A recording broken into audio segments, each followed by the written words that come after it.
Well, hey guys, Silly Tuck here. We're back here again, staring at these four walls. I never leave this place. Oh God, somebody save me! And we're back with Puddy. Hi, you say that Um, like we haven't taken about a week and a half between recordings. yeah, we have had a bit of a break actually, which has been kind of nice. And things are definitely. Wow, I, did you I hear I that, wouldn't guys? say. Kind of nice. Oof. I would say things are less frequent than they used to be, obviously, but Not for me. I'm streaming double time these days.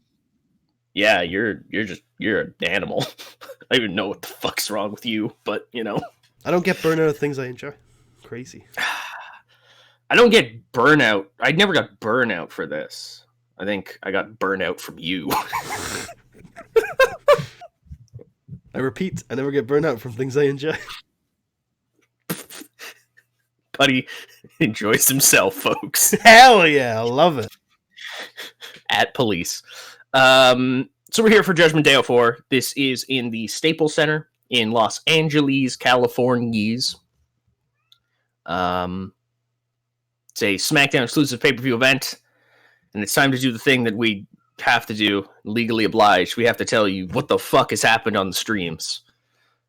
What's been happening on SmackDown.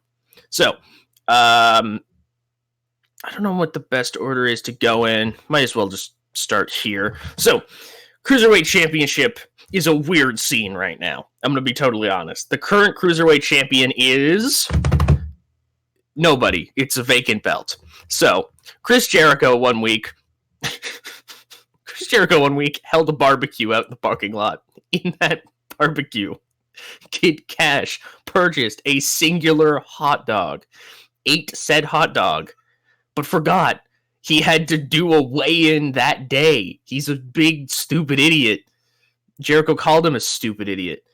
And then Kid Cash went on the scale, and he was overweight. He didn't make the weight cut. So Tori Wilson, the cruiserweight keeper, I don't know her role. She just hangs out near them and takes the belt sometimes.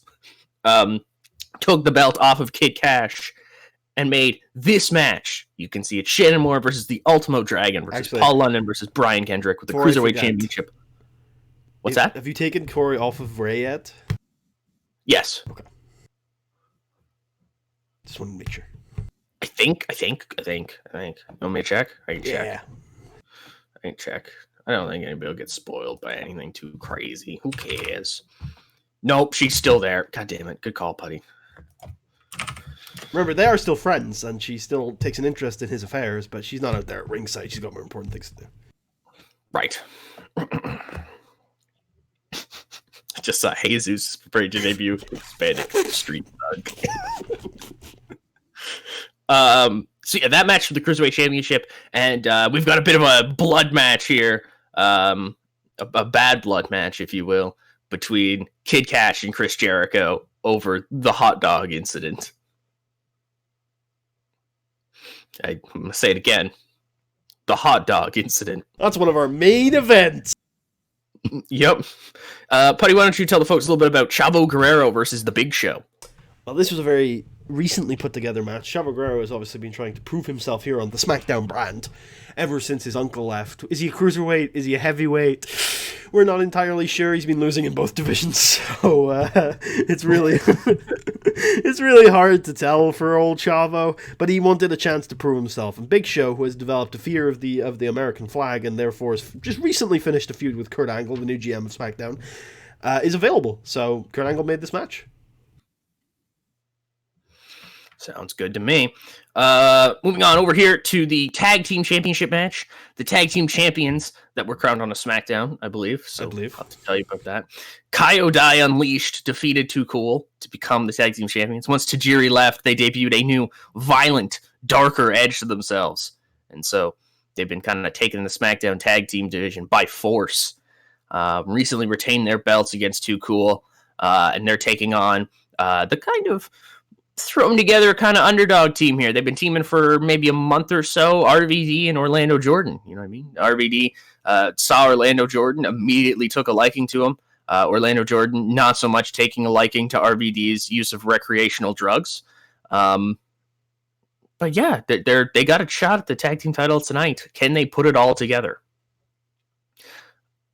From there, Puddy, you want to explain John Cena and the Hillbillies?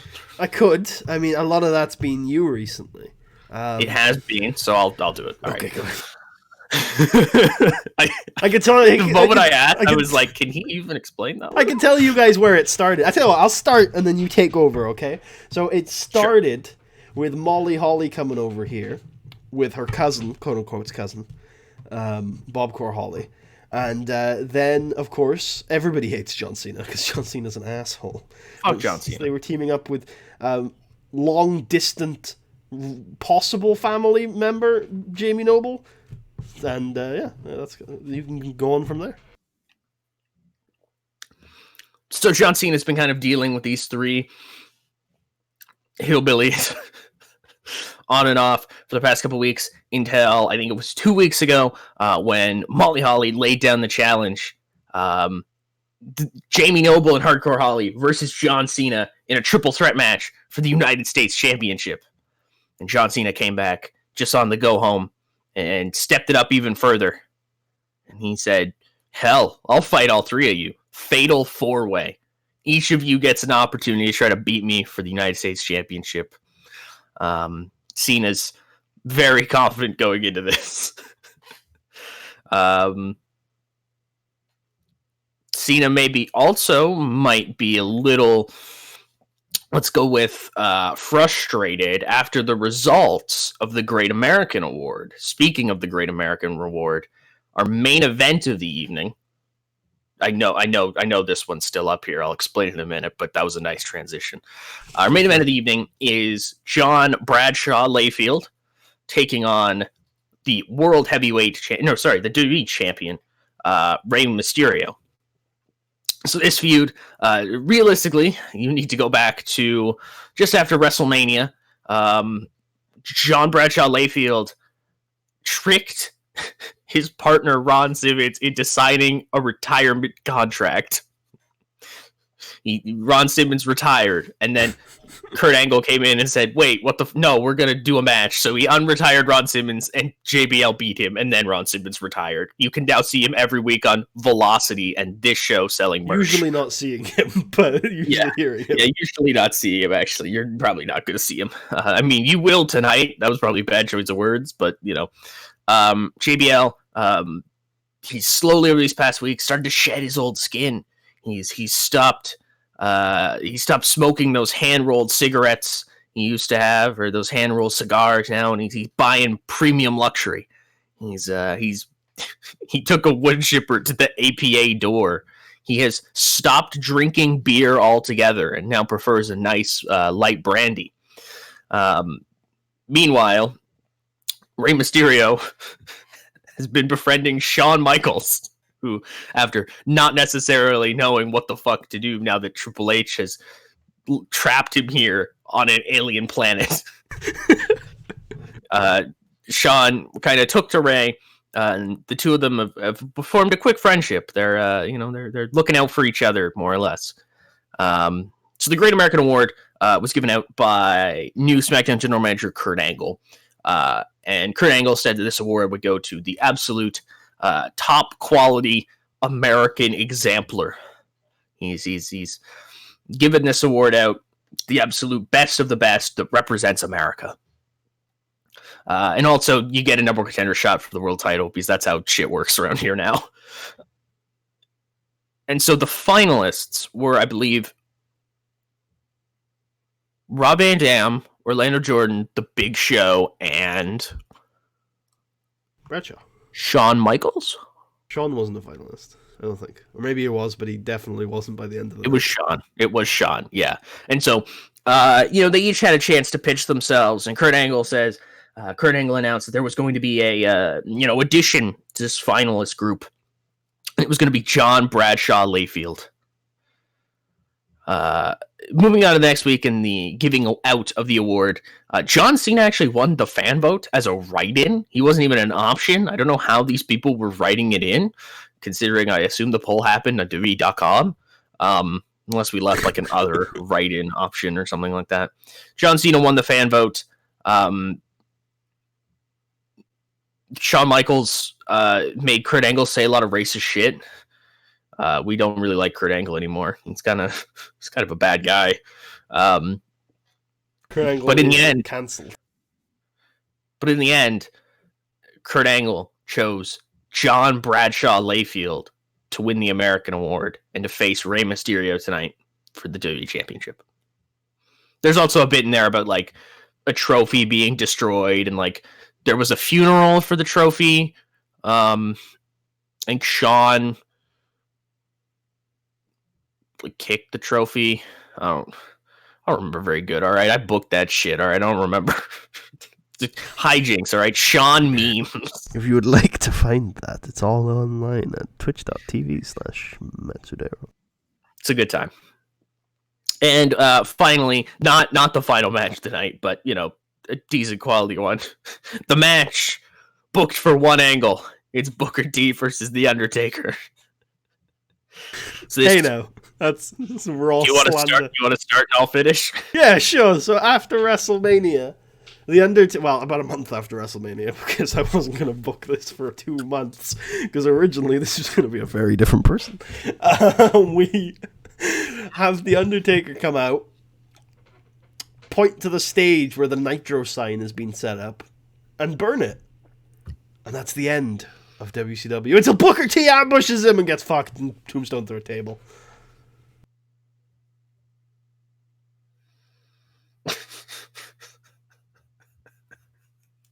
Okay. Was there? Did I miss anything? No. I think you got it all. From there, Booker T said that he had tagged The Undertaker because The Undertaker was mocking his livelihood. You know what I mean? He cut his teeth in WCW. And so The Undertaker targeting that, he felt like The Undertaker was targeting part of himself. The storyline jumped the shark when last week a whole bunch of druids came out and tried to beat up Booker T and Rikishi for some reason. They were just trying to stop Rikishi from hurting any other druids. And they took Rikishi to somewhere. We haven't seen Rikishi since. Nobody has seen Rikishi. I don't know where he is. Too Cool doesn't know where he is. Kurt Angle doesn't know where he is. The Undertaker has refused to comment on if he knows where he is, which I don't know. That seems kind of suspect to me. Nobody can find The Undertaker for comment. Come on now. I mean, Todd Grisham did pretty good at his job. Like they found Mark, an unrelated friend of The Undertaker. Oh, I don't know what's going on there. I just ride my motorbike. And that's the build to Judgment Day. Are you ready to get it done, Puddy? Sure. Souls will burn, I think was the tagline of this. Souls will cry. Souls will cry. All right, let's do it.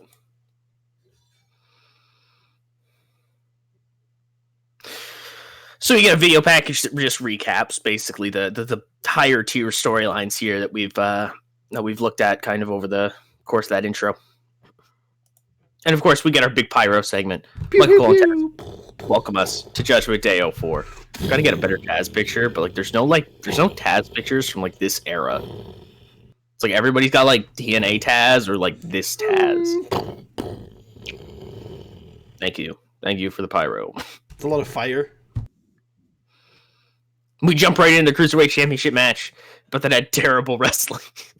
They're all bad at doing flips, apparently, Puddy. And non-existent crowd heat. The Ultimo Dragon. The Ultimo Dragon. The Ultimo Dragon, yeah. He beat La Dragon Ultimate? With an Acai DDT. And Ultimo Dragon's the Cruiserweight Champion. Of the world. A legacy fulfilled. So Paul London, what the fuck is up with Paul London? He's just really fucking good. I mean, you answered your own question. Yeah, I don't know why he's really fucking good, though. He's not that good. He carried a match that had terrible wrestling. Yeah, it's fair. I could carry a match that had terrible wrestling. That's probably not true. I could probably carry an abysmal match. Yeah, we've got a new Cruiserweight champion though, as we were bound to have because it was vacant. Yeah. Yeah. Taz was still before the match like, I think they're gonna retain. Yeah, and Michael Cole's like, that's not how this, you can't. There's a 25% chance, Cole. I know it's unfair, but he could still retain. So backstage, we see John Bradshaw Layfield entering the arena. He's angry. Shawn Michaels destroyed his Great American Award trophy and then interrupted the Great American Award trophy's funeral. He's going to get away back at Shawn Michaels. So he asks somebody where Shawn Michaels' locker room is, and he goes into Shawn Michaels' locker room, and he finds it's like a bedazzled leopard print Bible, and John Bradshaw Layfield's like, the fuck is this? This is the most like over the top disgusting thing I've ever seen in my life. And he's like, you know what? Written on it is the Holy Bible Kit. He's like, yeah.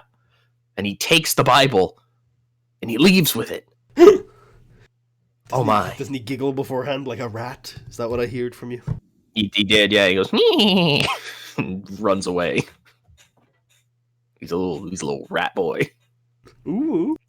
Is that his persona? Oh no. No, I hope not. Clothesline from hell, furries. RVD and OJ have an interview here with Josh Matthews. Josh asked them about their short time tag teaming and if they think they have any kind of chance tonight. And RVD's like, what the fuck, dude? That's really like, it's a bit of an asshole thing to say. And Josh Matthews says, well, I am an asshole. It is known. And they're like, oh, okay. The two talk about how, they're feeling good tonight. They've got their shot. They're not going to blow it. And hopefully, we'll have new SmackDown Tag Team Champions. WWE Tag Team Champions. Whatever. Listen, I'm high. RVD and OG. Damn. Ron Simmons sells some damn merch. You can buy your damn t-shirts. You can buy your damn DVDs. You can pre-order the DVDs, and then you gotta wait some damn months to get the DVDs. This show right now. Pre-order on DVD. Except for WrestleMania, right, Ron? Yeah, WrestleMania's out now, damn it. I like how we still have Ron with shirtless. Yeah, he's just shirtless Ron. Damn. Then this is pretty decent filler tag team match. The Basham Brothers defeat the Dudley Boys in 537 when Doug Basham defeated Bubba Ray Dudley with a ball and yay. Every fucking time they win a match, man. Every fucking time they win a match. Then oh my god. The finisher if you don't like it. What is their finisher even called aside from that? You can just call it whatever you want. You can come up with a new one. The Basham Buster? Maybe they take it from the Dudleys. Maybe they take the 3D from the Dudleys. I don't want to live in that universe. Maybe we start a feud between the Bashams and the Dudleys. I don't want to live in this universe. Oh, for the 3D. Moving on. They call it the 3B. I hate you. So Shawn Michaels, he goes into his locker room and he's like, these drawers are open. His eyes get really squinty. He's like, why are these drawers open? And he starts looking around the drawers and he's like, oh no. Shawn Michaels realizes his Bible is gone. What is he ever going to do? What is the path in life? He has literally no idea what to do without this book. And he goes outside of his locker room where he's looking all around and he's like, oh my god. He's like, I don't know what to do. I don't know where to go. And he sees Charles Robinson walking by and he grabs Charles Robinson and he's like, Charles, have you seen my Bible? And Charles goes, I mean, no. And Sean's like, it won't look like a Bible. It's like leopard. It's like white leopard print. There's like jewels all over it or something like that. Bible stuff. Charles is like, I think I saw JBL was something like that. And Sean's like, I know now what I must do. Charles is like, what the fuck, dude? That's your segment. That's the segment. That's the segment. Catch you in a little bit. Should I explain this? Yeah, you go right ahead. All right, so Tori Wilson is backstage with Kid Cash, and Kid's like, I'm sure I'm going to make weight this time, Tori. Believe in me. And Tori's like, I believe in all my cruiserweights, but right now you're not a cruiserweight, so I don't really believe that much Except in for you, Jericho. Well, Jericho's not a cruiserweight either. He's over the weight as well. And she's like, okay, go ahead, Kid. He steps on the scales, and as he does, in walks Ultimo Dragon with the cruiserweight title. I didn't say Guerrero. Are you proud of me? Tori says, yep. Congrats, Ultimo. You did a great job out there, and I'm sure you're going to be a cruiserweight champion to be proud of. And just as she finishes, the scale reads out 219.9 pounds. And Kid Cash gets off the scale, squares up to Ultimo Dragon and says, congrats, little man. I'll be taking my belt back soon. I forgot to explain that, scales in our universe, they all talk. They all can they just tell you what's going on, all right? So future cruiserweight champion, the scale. The scale. Oh god, that'll be worse than Hornswoggle. I remember when Kid Cash wrestled a 4.5-star match with a scale.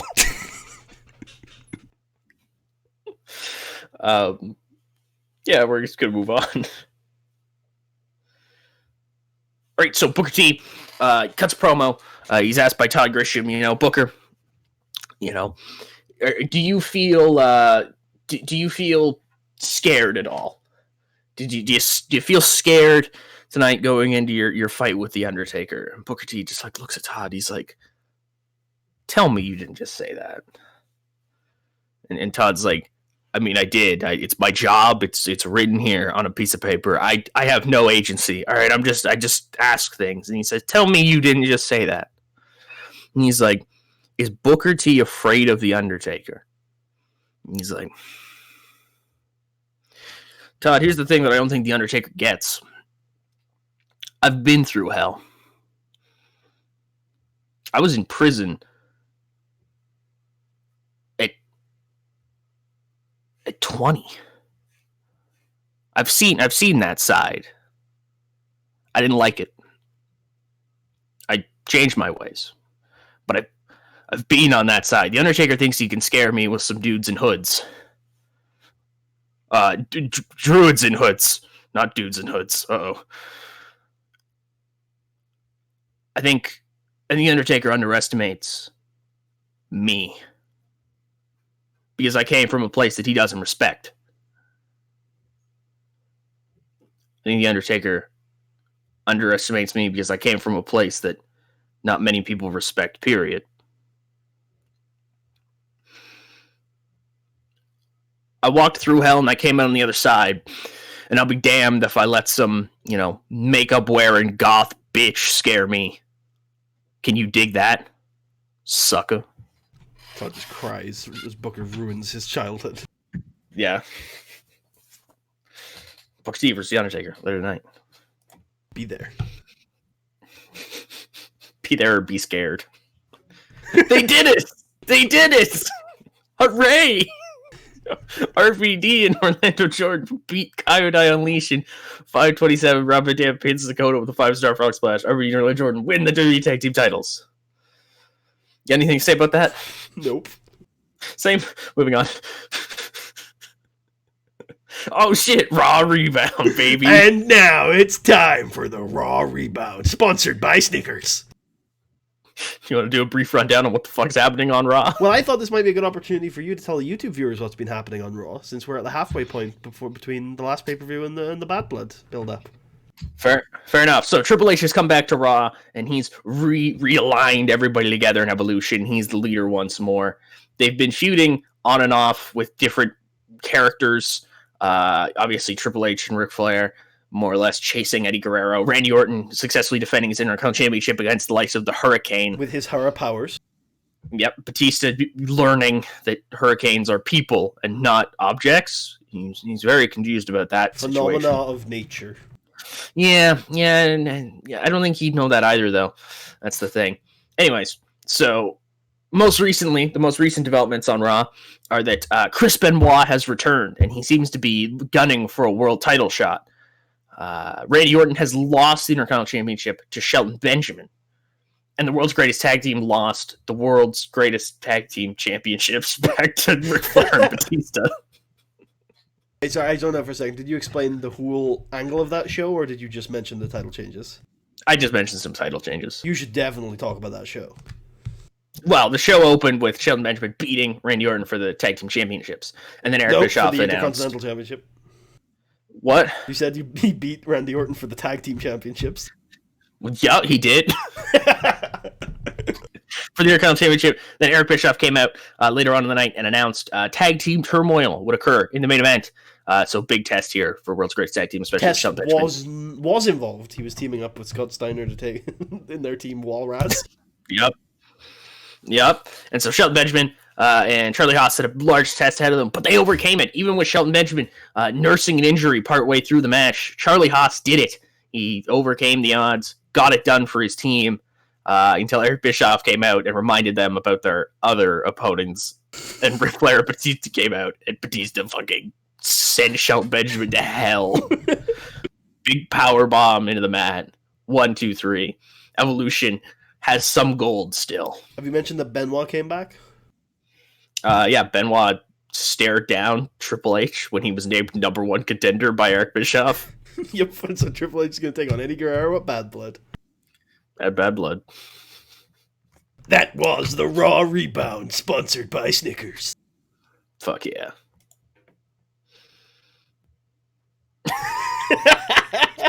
You know what? You go. I'm letting you do this. So Rikishi returns to a crowd pop, and he's just there, by the way. We're not going to explain it. Go fuck yourself. He and Too Cool walk in, and they're like, Kurt, we had some kick-ass tag team action tonight. We think we should get our shot back at the tag team titles now that they've swapped. We're looking forward to some hot action with RVD and OJ. It's going to be a fun month here on SmackDown in the tag team division. All of that's rhymed, though, but I'm not going to rhyme it. And then Kurt tries to join in and says something naughty, and they both look at him and like shake their heads, and then they all leave. Kurt says something about like, as long as you don't bring any more Hispanic people, and everybody's like, whoa, Kurt, what the fuck, bro? And they leave. They're like, peace, dude, this is weird.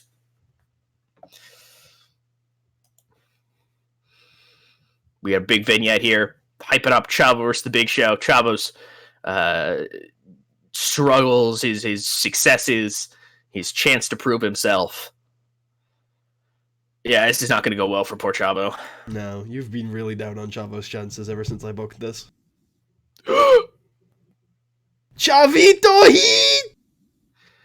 Chavo, using a United States flag, distracts the Big Show long enough to be able to roll him up and puts his feet on the ropes. On the American flag. Puts his feet on the American flag. On the rope. And pulls it out. He gets the victory. Chavo Guerrero has defeated the Big Show. Chavito Heat. Lie, cheat, and steal, baby. Ooh, Chavo. Ooh, Chavo, indeed.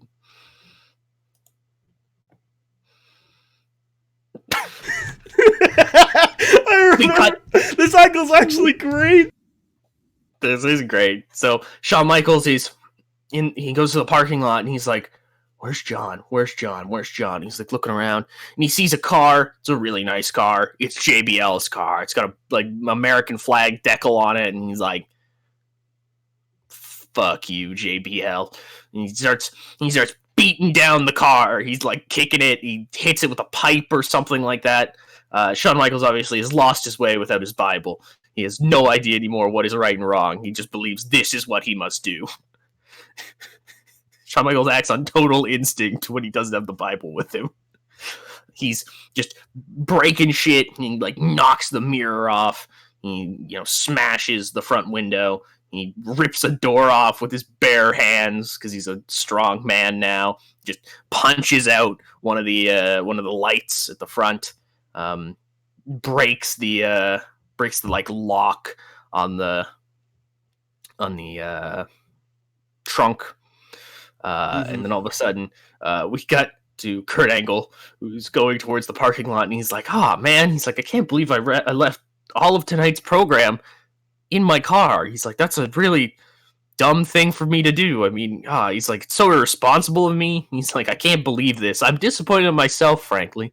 He's walking and he goes out to his car and, Sean, what the fuck are you doing to my car? And Sean, who is currently on top of the car, jumping on it, stops and looks at Kurt and goes, oh,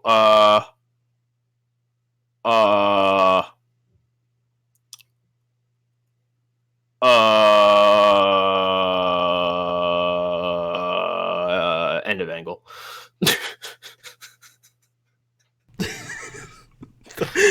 So good. Fucking Sean. Fucking Sean. This Sean character is so amazing. He knows now what he must do. He knows now what he must do. Hell yeah. Holy John shit! Cena makes his way to the ring. And he's roasting all of the hillbillies as he makes his way to the ring.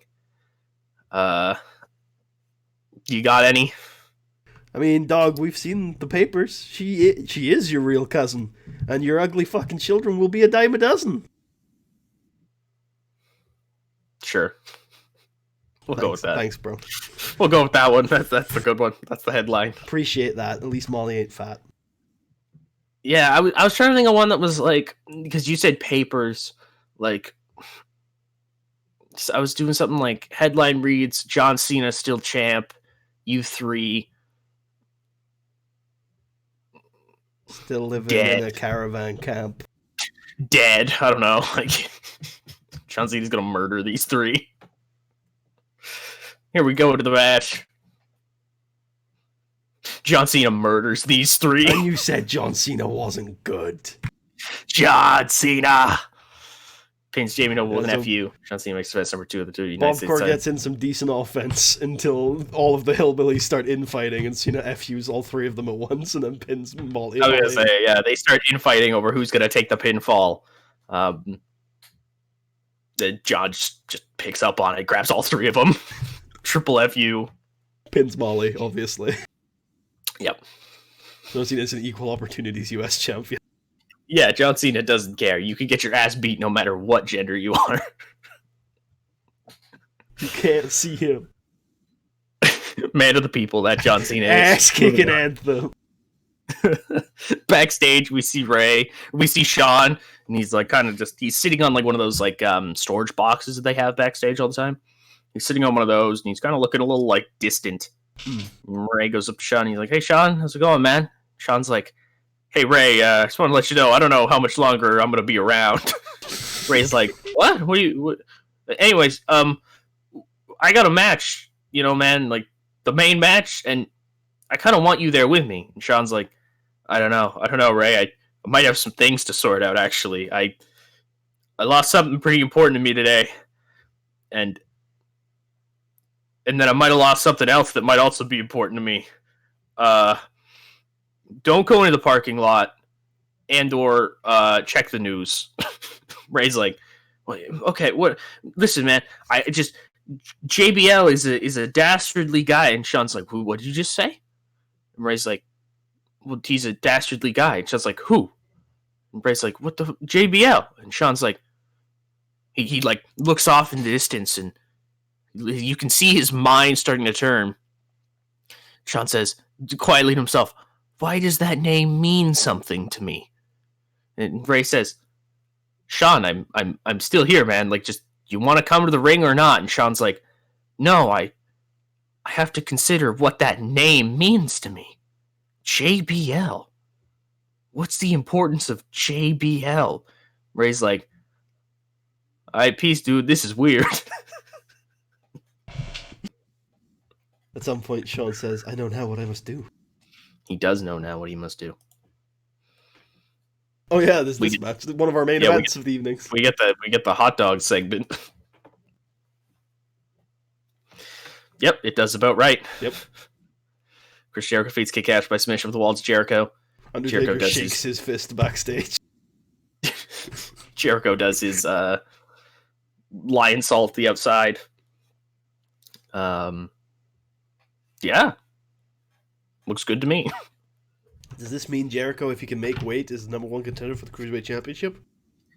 He's got to be in the conversation. He's beaten the former champion. And here we go. Booker T, The Undertaker. Big video package there. The Undertaker makes his way to the ring. For his first match since WrestleMania. Since putting down Goldberg.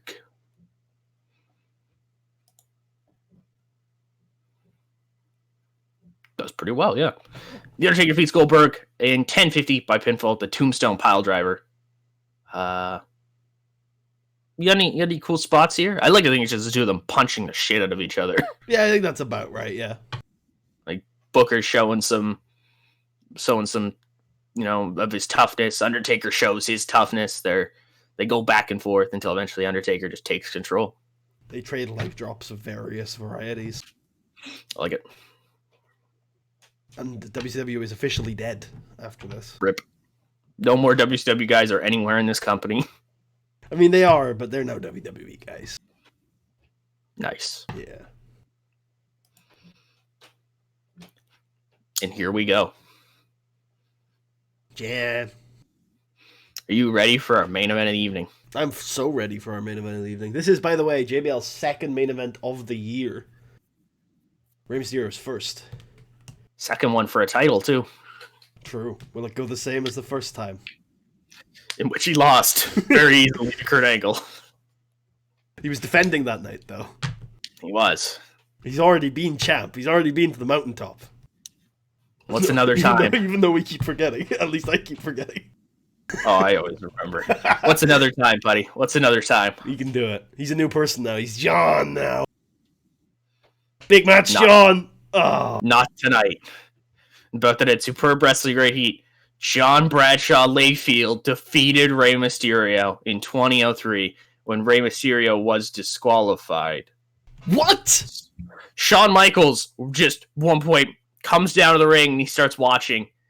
It looks like something clicks in Shawn's mind. And he points at Bradshaw and rolls into the ring right in front of the referee. Wait. Can we have Dean Malenko Brian Hebner? Can we have Dean Malenko put a mic in front of Shawn as he says, "I know now what I must do," before he rolls into the ring? Big pop from the crowd. Rolls in the ring, tunes up the band. Bradshaw, who's kind of woozy on his feet, turns around. Massive super kick right in front of the ref. And Brian Hebner's like, Shawn, what the fuck, man? So Shawn grabs the ref and he's like, Brian's like, I got no choice. Yeah, now he's hit me. Fuck that. He's like, I really want to DQ Ray. And then he starts attacking him. He's like, all right, fuck that. It's over. And as the bell rings, Shawn gets distracted enough for Brian to get away. Yeah, and Rey Mysterio in the corner, he's kind of he's coming too. And he just gets up and he looks at Shawn and he's like, the fuck, dude? The fuck? I was doing fine. And Shawn just looks at him and he's like, this isn't about you. And he looks down at JBL and he's like, he pulls his Bible from out of JBL's trunks. Which is in there the entire time. Let's have it be at one of the corners so it's not ridiculous. Fine. Shawn notices it, but and then all the crowd realize that Shawn could have just grabbed it at any time. Yeah, and Ray's just like, the fuck is wrong with you, man? You're fucking weird, dog. The Judgment Day goes off air with all of their action happening. Show ends with the crowd booing Shawn Michaels, JBL out on his ass, and Rey Mysterio just like, what the fuck, dude? Meanwhile, Taker is in Gorilla saying to Vince, I like those two kids, but they don't have no psychology. Yeah, they don't have no psychology. My match was way better. That's interesting. I guess. Oh, did you not change it via the editor when you changed our product? I did, yeah. Huh. That says restricted to audience. We didn't have enough people in the arena to gain pop in other areas. Oh, that's interesting. Ooh. Oh wait, maybe it's not in the arena. Maybe it's our broadcasters. It's not. We have broadcasters. You can only gain pop in areas that you have broadcasters. Yeah, but maybe our broadcasters are too small to go up to a certain size. Oh, that would be an interesting thing. I don't think they do that, though, do they? Well, that seems like it'd be more likely given that note. I doubt it's the people in the arena when you think about it, right? Yeah, it doesn't make any sense to me, but I mean, a lot of TW is kind of just weird like that. So yeah, thanks, boys, and you, Big Show. Thank you for losing. Hug the big man. Thank you. That's another episode.